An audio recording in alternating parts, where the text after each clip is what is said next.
Hello, dear friend. Welcome back. Find a comfortable position, let your shoulders drop, and allow your breathing to slow and deepen. Release the day. You've done enough, and now it's time to rest. Tonight's story is a gentle journey, just for you. A train ride through the English countryside in spring, when the world is fresh and green and full of promise. There are no puzzles to solve, no mysteries to uncover. There is only the rhythm of the train, the passing fields, the slow and steady progress towards a destination where you are loved and expected. Let the story carry you. Let your mind rest. You are safe. You are comfortable. And you are exactly where you need to be. Our journey begins now. You are sitting by the window in a second-class carriage, and the train has just pulled away from the station. The platform slides past, its signs and benches and newspaper stand becoming smaller and then disappearing altogether as the train gathers speed.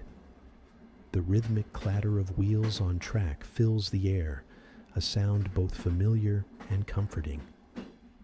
You settle back into the seat, feeling the slight sway of the carriage, and turn your attention to the window.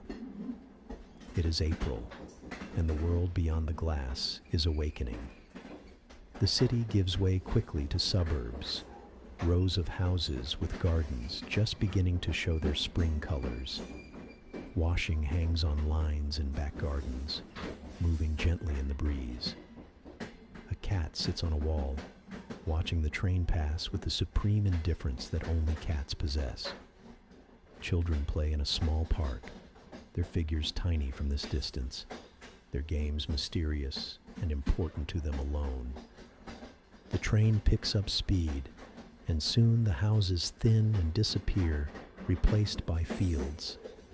The landscape opens up, stretching away on both sides of the track in a patchwork of greens and browns. Here and there, the occasional brilliant yellow of early rapeseed catches the light. Hedgerows divide the fields, thick with new growth, their branches showing the pale green of fresh leaves. Hawthorn blooms in clouds of white, looking like late snow caught in the branches. You have made this journey before, many times over the years. It is the route to your grandparents' cottage in Meadowbrook, a village small enough that the train only stops there if you ask the conductor ahead of time. The familiarity of the route is part of its comfort. You know what is coming, which farms you will pass, where the river appears alongside the track. You know when the hills will rise in the distance. It is a landscape that belongs to you in the way that childhood places do, imprinted somewhere deep and permanent. The carriage is not crowded. An elderly gentleman sits across the aisle, reading a newspaper with the slow deliberation of someone who has nowhere particular to be. Further down, a woman knits, her needles clicking in counterpoint to the train's rhythm. A young mother sits with a child who presses his face to the window, pointing at sheep in a distant field.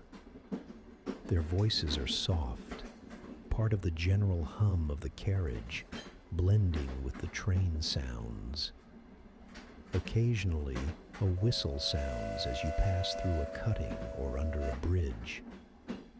Your small suitcase rests on the rack above your head. It contains enough clothes for a week, hastily packed between finishing an essay and catching the morning train.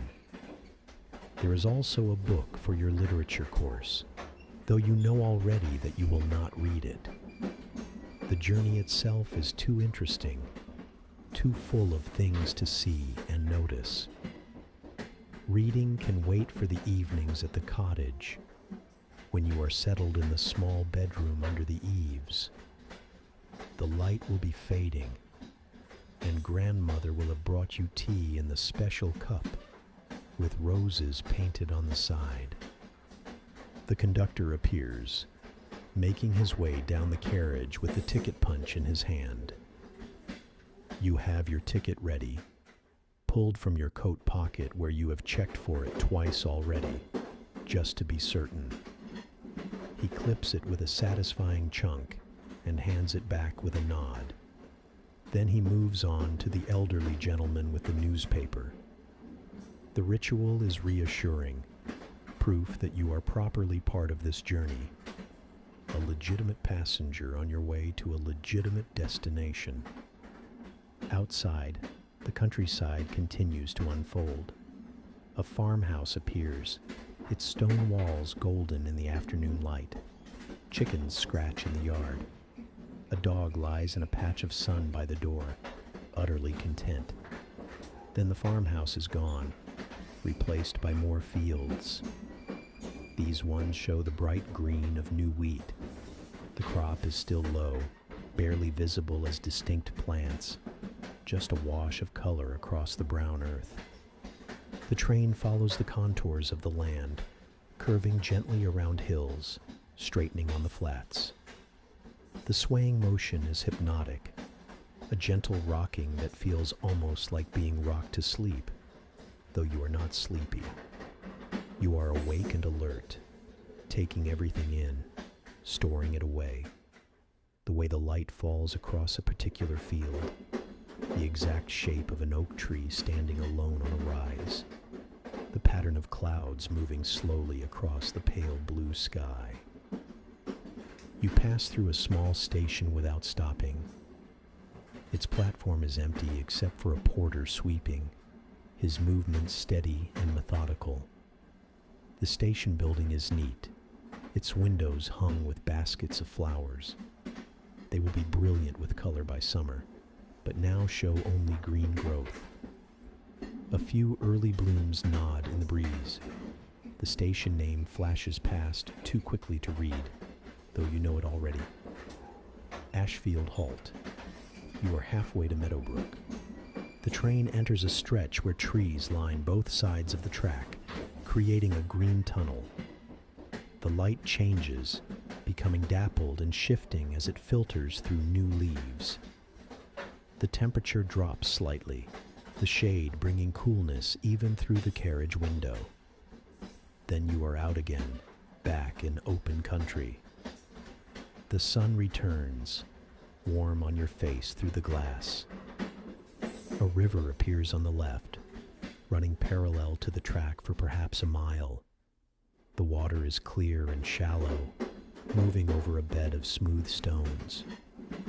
Willows grow along its banks, their trailing branches just beginning to leaf out, creating curtains of pale green that move in the breeze. A heron stands in the shallows, perfectly still, watching for fish. As the train passes, it lifts into the air with slow and powerful wing beats. Its long legs trail behind as it flies downstream, following the water. You think about your grandparents, who will be waiting at Meadowbrook Station when you arrive. Grandfather will probably be in his good jacket, the one he wears for church. He will wear it for special occasions as well. Grandmother will have prepared tea, which will be waiting at the cottage. There will be fresh bread, you know. The strawberry jam she makes every summer will be there, stored in the pantry in rows of jars with handwritten labels. There will be cake as well, probably the lemon drizzle she knows you love. She will have made it this morning, so it will still be slightly warm. The cottage itself appears in your mind with perfect clarity. The small front garden with its path of uneven flagstones.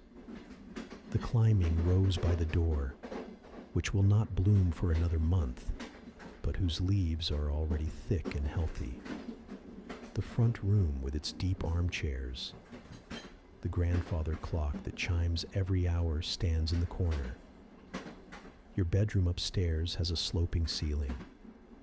The window looks out over the back garden and the fields beyond. You can smell it now. that distinctive 1990s smell of the train, the smell of the engine, the smell of the smoke. You can smell it now, that distinctive scent of coal smoke. It will cling to your clothes and hair. It will be part of the memory of this journey forever. The scent is not unpleasant, just particular, as recognizable as any perfume. At the top of the rise, the landscape opens up even further. You can see for miles in every direction. Patchwork fields stretch to the horizon, divided by hedgerows. Stone walls mark ancient boundaries. Here and there, small woods dot the landscape, islands of darker green. Villages appear as clusters of buildings, their church towers rising above the surrounding houses. In the far distance, hills rise in soft blue curves. Their edges are blurred by haze. The train levels out and picks up speed again. The rhythm settles back into its steady pattern. You watch a tractor working in a distant field, moving slowly back and forth. It leaves neat brown furrows in its wake. Seagulls follow it, white shapes wheeling and diving. The sea is miles away, yet they have come inland for the spring plowing, for the worms turned up by the blade, for the insects exposed by the freshly turned earth. Another station approaches, larger than the last. The train slows, the brakes creating their particular sound, a kind of hissing sigh.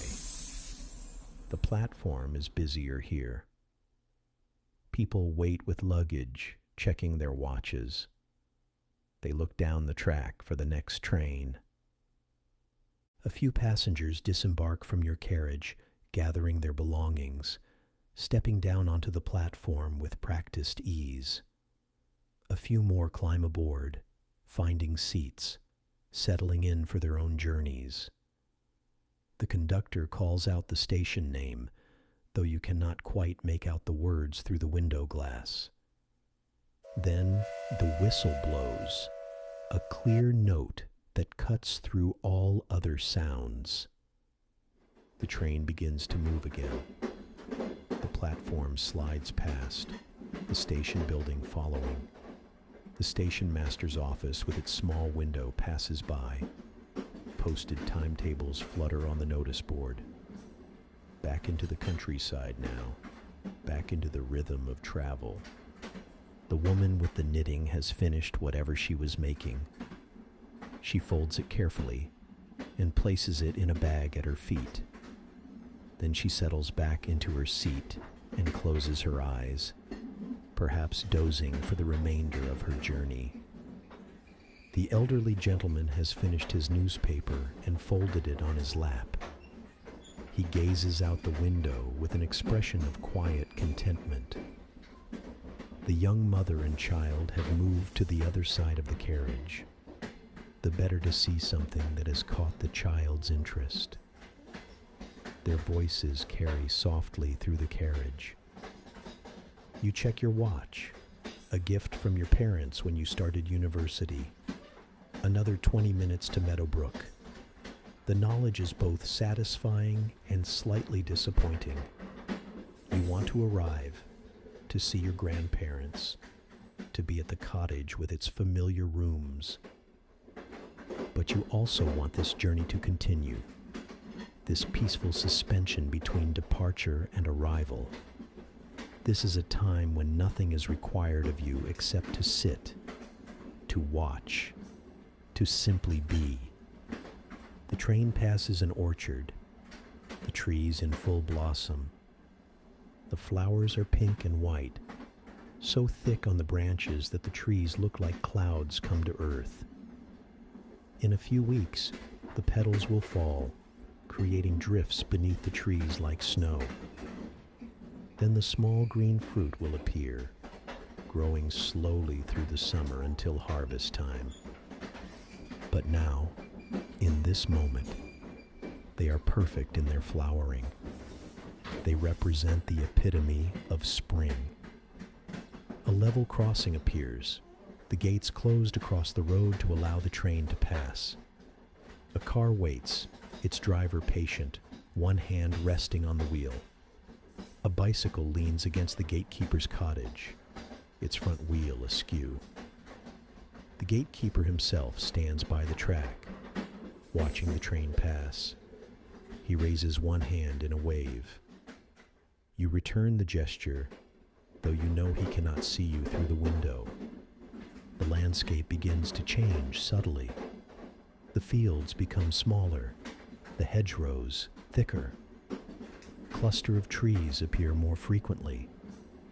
You are entering the area around Meadowbrook, where the land is older somehow, more settled. The land has been divided over centuries into parcels that reflect long-forgotten agreements. Ancient inheritances have shaped these boundaries. A church spire appears in the distance, rising above a cluster of trees. That is the village, you know. Meadowbrook, with its single main street, its handful of shops, its green where the fair comes every August.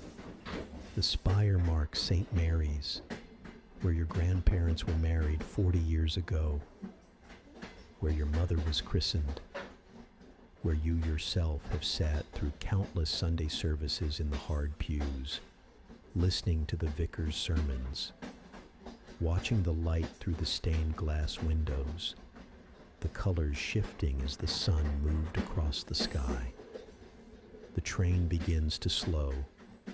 You sit up straighter, checking the window for the first sight of the station. Your hand goes to your coat pocket, checking for the ticket stub, though you will not need it to disembark. You think about collecting your suitcase from the rack, but it is too soon. Better to wait until the train has actually stopped. The outskirts of the village appear, a scatter of cottages, their gardens bright with spring flowers. Daffodils are mostly finished now, their yellow petals browning at the edges. Tulips are just coming into bloom. Red ones, pink ones, white ones standing tall on straight stems. A woman in a garden waves a cloth at a clothesline, shaking wrinkles from a sheet before pegging it up. Smoke rises from a chimney, pale against the sky. The railway embankment levels out. You are running alongside a road now, the hedgerow between track and pavement thick with new growth. Its base is starred with primroses. A bicycle passes on the road, its rider pedaling steadily. A wicker basket is attached to the handlebars. A dog trots along the verge, intent on some business of its own, tail wagging with purpose. The station appears. It is small, just a single platform with a modest shelter. The station building serves as the station master's office. It doubles as the waiting room. The platform is neat, its edges defined by whitewashed stones that gleam in the afternoon light. Hanging baskets dangle from the shelter's eaves, planted with early flowers that nod in the breeze. And there, standing near the center of the platform, are your grandparents. Grandfather is in his good jacket, as you knew he would be. His hat is in his hand. Grandmother stands beside him in her best coat, the blue one with the silver buttons. They are both watching the train approach. Both of them are smiling, waiting for you. The train slows, the brakes creating their hissing sigh. The platform draws level with your window. You stand, reaching for your suitcase, pulling it down from the rack. The train comes to a complete stop, settling with a final small lurch. The carriage door opens. You step down onto the platform. The air smells different here than in the city. Cleaner, sweeter. It carries scents of earth, of growing things, of the faint mineral tang of the nearby stream. The platform is solid under your feet after the swaying of the train. Everything is suddenly still. The journey is completed. Grandfather reaches you first, taking your suitcase with one hand. His other hand grips your shoulder, firm and warm. Grandmother is there a moment later, pulling you into an embrace that smells of lavender, of baking, of home.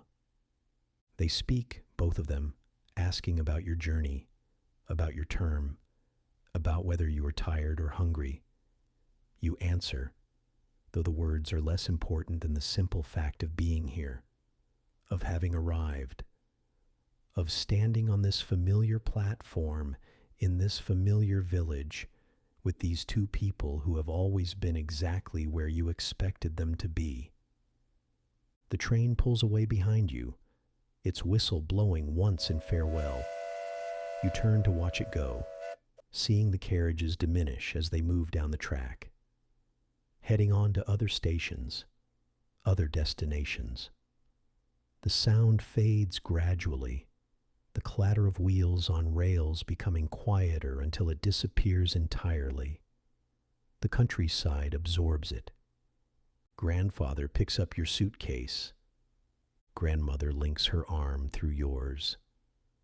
Together, the three of you walk along the platform towards the station exit, towards the lane that leads to the village, to the cottage that waits with its garden, with its familiar rooms, with its particular quality of peace.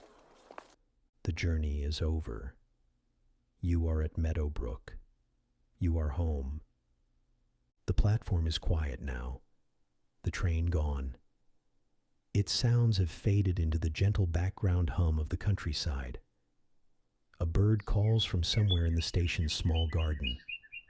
The hanging baskets sway slightly in the breeze. The afternoon sun is warm on your face.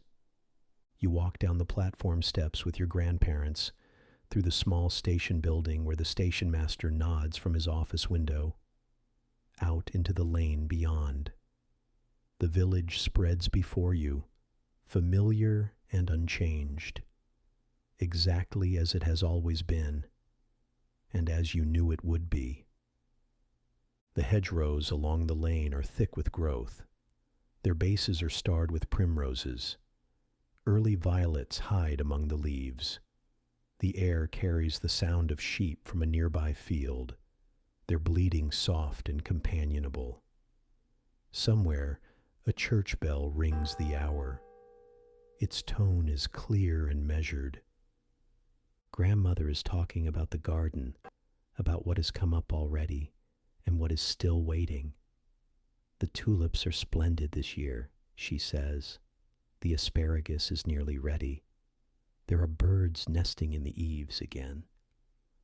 The same pair of swallows that have returned every spring for as long as anyone can remember. Grandfather asks about university and your courses and what you have been reading. He listens to your answers with complete attention, nodding occasionally, commenting, genuinely interested in the details of your life in the city that is so far removed from this quiet village.